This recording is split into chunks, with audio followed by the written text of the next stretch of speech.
مرد زاده تاجیکستان سالهای تولدشان 1981 و 1991 در شهر سنت پتربورگ روسیه با اتهام لطوکوب و ربودن یک زن میانسال دستگیر شدند. پلیس پتربورگ ویدیوی لحظه لطوکوب و ربودن این زن سال تولدش 1969 را نشر کرده است.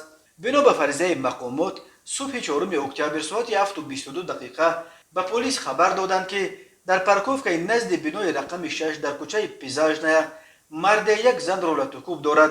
کارمندان پلیس ساعت 7:28 دقیقه به جای حادثه رسیدند، ولی آن مرد زن را به ماشین خونده سالیارس بار کرده با یک شریکش ربوده است. کارمندان پلیس معاین کردند که مرد آدمربا رستم نام داشته یگان 2 هفته پیش در اینترنت با این زن شناخته شده است.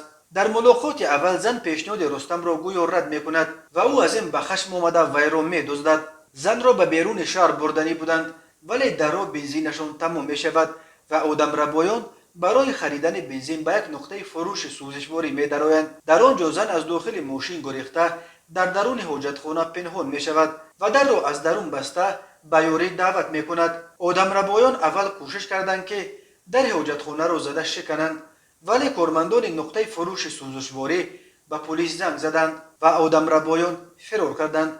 کارمندان پلیس جبر دیده را به بیمارستان برده بعد مدت کوتاه گمان به شونده ها را در خیابان گرژدانسک دستگیر کردند.